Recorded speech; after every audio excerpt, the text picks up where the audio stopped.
రాజరాజేశ్వర సాగరు, రంగనాయక సాగరు, అన్నపూర్ణ, కొండపోచమ్మ, మల్లన్న, ఇంకా మల్కపేట రిజర్వాయర్ ఇట్లా చెప్తూ పోతే గంధమల్ల, బస్వాపూర్ 15 రిజర్వాయర్. కాళేశ్వరం అంటే 19 పంపింగ్ స్టేషన్. పంపింగ్ స్టేషన్లు అంటే మనోళ్ళకు సింపుల్గా అర్థమవుతుంది.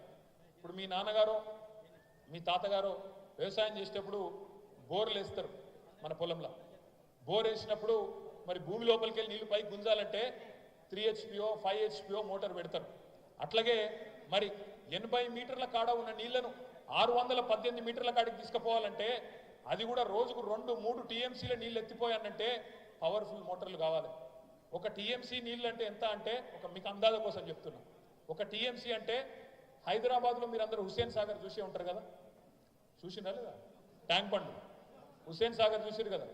హుస్సేన్ సాగర్ కెపాసిటీ 1 TMC అంటే రోజుకు కాళేశ్వరం నుంచి ఎత్తిపోసే కెపాసిటీ ఎంత అంటే రోజుకు 3 హుస్సేన్ సాగర్ల పట్టే నీళ్లు 80 మీటర్ల కాడ లేపి 618 మీటర్ల కాడికి తీసుకుపోయే ప్రాజెక్టు కాళేశ్వరం.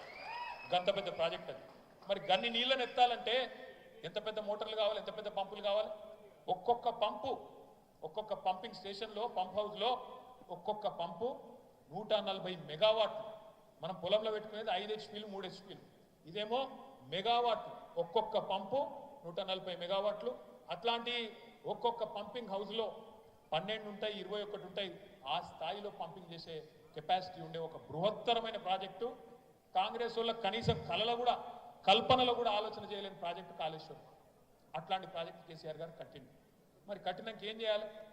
ఇటు కాంగ్రెస్ వానికి మనసున పడతలేదు, అటు బీజేపీ వానికి మనసున పడతలేదు.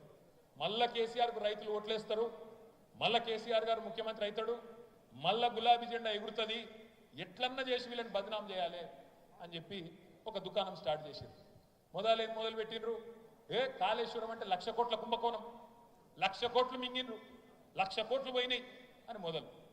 ఒకరోజు కేసీఆర్ గారు డైరెక్ట్గా అడిగిండు అసెంబ్లీలో, హరీష్ రావు గారు అడిగిండు, అరే మేము ఖర్చు పెట్టిందే 80,000 కోట్లు, ఇప్పటిదాకా ప్రాజెక్టు పూర్తయింది, నీళ్ళు రానే ఒట్టే, 80,000 కోట్ల ప్రాజెక్టులో 1,00,000 కోట్ల కుంభకోణం ఎట్లయితుంది రా భయ్ చెప్పుర్రి అంటే అప్పటి నుంచి మళ్ళీ తెల్లారి నుంచి వరుస మార్చింది. అట్లా కాదు, అవినీతే కాదు, ఇలా చాలా వేరే జరిగినాయి అని వేరే రకంగా ఈ ప్రాజెక్టును బదనాం చేయడానికి ప్రయత్నాలు ప్రారంభించింది.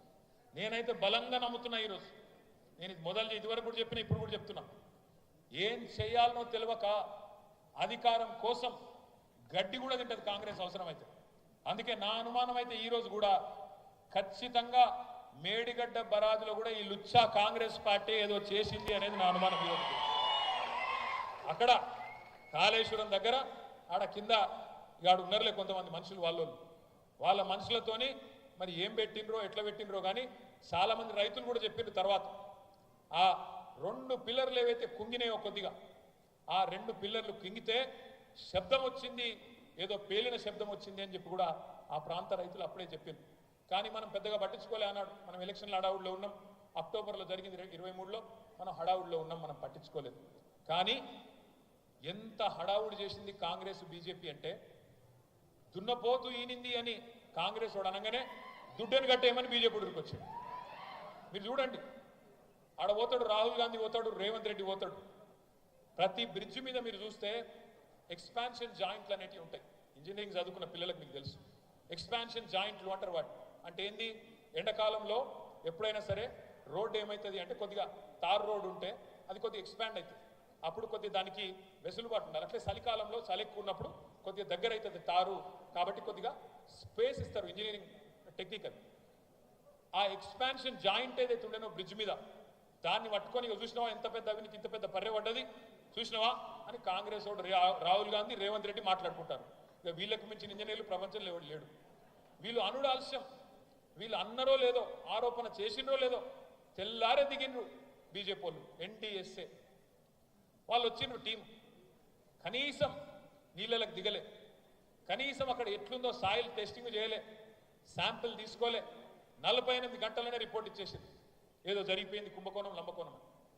అంటే ఎట్లుంటుంది కుట్ర, రాజకీయ కుట్ర అంటే, ఇంత పెద్ద ప్రాజెక్టు కట్టి, ఇంత అద్భుతంగా రైతులకు నీళ్ళు ఇచ్చి, ఇంత అద్భుతంగా హైదరాబాద్ మహానగరానికి ఇంకో 50 ఏళ్ల దాకా మంచిళ్ళ గోస లేకుండా చేసి, ఇంత అద్భుతంగా తెలంగాణలో భవిష్యత్తులో ఎవరు పరిశ్రమలు పెట్టాలన్నా మరి అద్భుతమైన ఒక ప్రాజెక్టు డిజైన్ చేసి దాని మొత్తం నీళ్ళన్నీ కూడా మీ కాళ్ళ ముంగట కళ్ళ ముంగట కనబడేటట్టు చేస్తే దాన్ని మరిపించడానికి 1,00,000